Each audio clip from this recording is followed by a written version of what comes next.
Listen up, people. Most of us go through life without ever thinking about what it means to be truly great. We see greatness in people like Steph Curry, Rafael Nadal, Toni Morrison, Georgia O'Keeffe, Wolfgang Amadeus Mozart, or Amelia Earhart.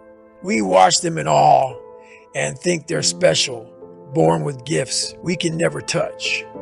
So we label them great and call ourselves mere mortals. That's exactly why most people never taste greatness. They treat it like it's on some magical mountain that almost nobody can climb, and they never even consider trying. Here's the truth.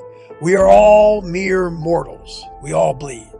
We all feel pain, yet any one of us can become great if we decide to seek it out. Greatness isn't about being perfect. Greatness is about taking every flaw, every ounce of energy, and pouring it into something you want to master. It's about ignoring every person who says it's impossible. It's about going beyond reason and paying the cost. Let me tell you about a man named Joseph Kittinger. Back in the late 1950s, he was an Air Force pilot working on experimental aviation and skydiving in New Mexico. Nobody knew who he was. He wasn't some big name or some hero with a best-selling book. He was just a soldier handling his business until August 16, 1960. That's when he put on a red, duct tape pressure suit, climbed into an open-sided gondola attached to a helium balloon, and floated almost 20 miles above the earth. When he reached 102,800 feet, so high that the sky changed from blue to black, he unhooked his harness and stepped off into space. He fell for nearly 5 minutes, reaching a top speed of about 614 miles per hour, dropping over 80,000 feet before his parachute opened. Nobody was filming it for TV. Nobody was there to throw him a big party. He wasn't trying to be famous. He was an explorer, pushing the limits to see what was possible for human beings. His mission helped pave the way for future space flights, and he also found a new realm inside himself. Think about that. Kittinger wasn't after fame. He was after the unknown. He wanted to see what could be done. That's greatness in motion. It wasn't the jump itself that made him great. It wasn't the free fall or even that he broke a record. It was his willingness to put his life on the line for something bigger than himself. He took a risk. He bet on his own will and skill, knowing that he might never make it back in one piece. Now, I don't jump from the edge of space, but I know that thin line where the sky shifts from blue to black. I felt it in my gut. It's that line between good and great, a line that runs through every human soul. Most people will never see it for themselves because to get there requires total commitment. There's no guarantee you'll succeed. There's no promise you'll be rewarded. You might fail and fail hard, but that's what it takes. That's the price of admission. Success is just a mile marker, people. Landing on your feet might look cool, but it isn't what makes you great. What makes you great is pushing your chips into the middle of the table, stepping up to that line and doing what needs to be done, no matter the cost. Here's another thing. Our society loves to slap labels on us. We box each other in. We tie ourselves down to identities we never chose. Sometimes it's your family or neighborhood that decides who you are. Sometimes it's your culture or the group you run with. We let these walls become our boundaries. We tell ourselves we can't do this or we can't do that because where we come from, nobody's ever done anything special. Or maybe you grew up privileged and people expect you to follow some neat little path. Either way, most of us are stuck in place, convinced that greatness is somebody else's game. Don't buy that garbage. You can redefine yourself. The problem is most people can't see beyond their environment or the categories forced on them. From the time we're kids, we're taught what's normal and what's not. Maybe you grew up in the ghetto with boarded up buildings and rundown schools. Or maybe you grew up in a place of comfort with parents that gave you everything you wanted. Both can become traps. Either you think you don't have enough to succeed or you think you have too much to understand real struggle. If that's your mindset, you'll never go anywhere. Identity can lock you down. It can make you feel proud or accepted, sure, but it can also limit your growth. Sometimes you want something so bad, like a job or a title, that once you get it, you stop trying new things. You never learn what else you're capable of. That's not how you find greatness. That's how you stagnate. Or maybe people try to categorize you. That happened to me.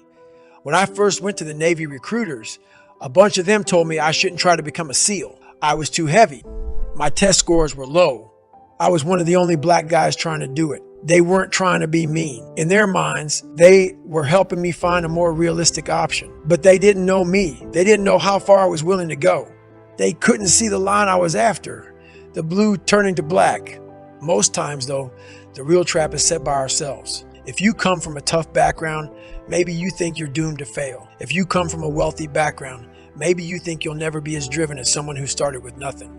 We all have reasons to give up, but those excuses won't help you find that next level. They won't bring you one step closer to being great. Wherever you come from, no matter your circumstances, it's your responsibility to look beyond your block, your neighborhood, your circle, and see a bigger world. Only then can you start exploring who you really are and what you can do. That's when the work starts. It means battling your inner demons every single day.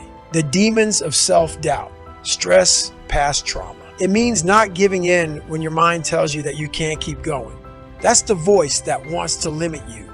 It wants you to quit before you find that sweet spot I call pliability, where all that sacrifice and loneliness stops feeling like a burden and starts turning into your comfort zone. You break through all that doubt and negativity and you start thinking, man, I can do this. You see how your mindset has shifted. That's when momentum will pick you up and carry you further than you ever thought you could go. The path to greatness is lonely. I can talk about it all day. I can give you examples, but I can't show you how it feels. I can't look into your heart and point to that blue to black line for you. That's your job. You have to be the one willing to dig deep, suffer, and explore your own soul. Are you willing to work with no reward in sight? Are you willing to sweat while everyone else is sleeping? Are you going to stand back up after life knocked you out over and over again? No mentor, no friend, no recruiter can make that happen.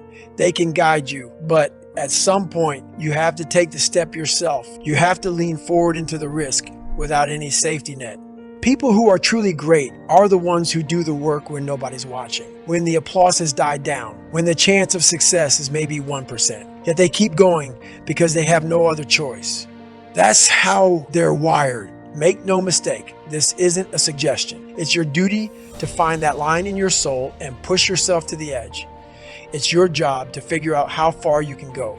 Because if you let your environment, your identity, your past, or other people's opinions hold you back, you're missing the entire point of being alive.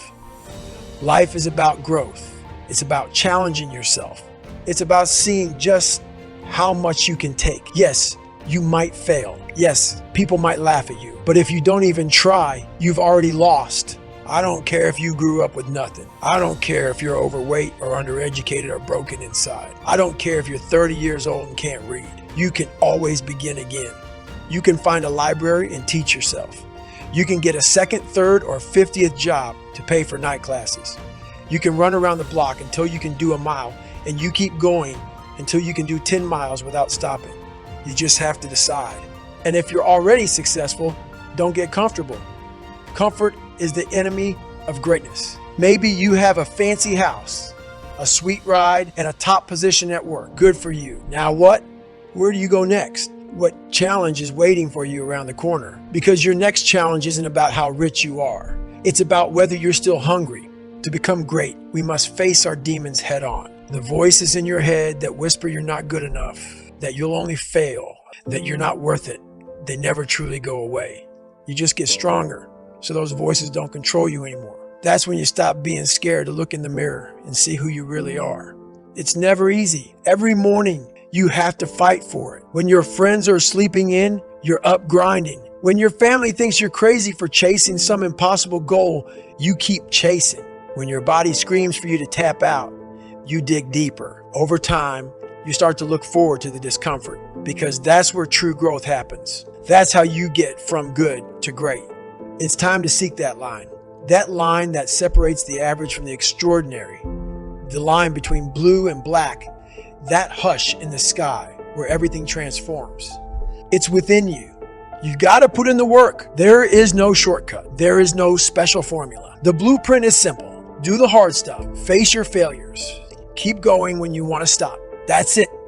Most people don't have the stomach for this. They'll keep telling themselves stories. I'm not built for this, or I don't have the background, or I'm not as strong as him or her. That's fine. They'll stay right where they are while you keep climbing. But if you're listening to this, if you felt that little spark inside your chest that says you're meant for something more, then start now. Commit. Kill the excuses. Hunt down your weaknesses and learn to love the process of improvement. That's greatness. It isn't a talent you're born with. It's the willingness to sacrifice for something that may never pay you back in the ways you expect. Yet in the end, it becomes priceless. Because once you find that glimmer, once you show yourself what you're really made of, nobody can take it from you. You want to be remembered?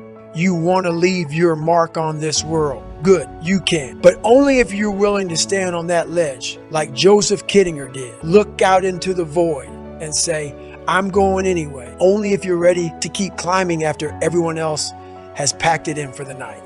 Only if you decide that you'd rather die reaching for greatness than live in comfort and never know your true potential.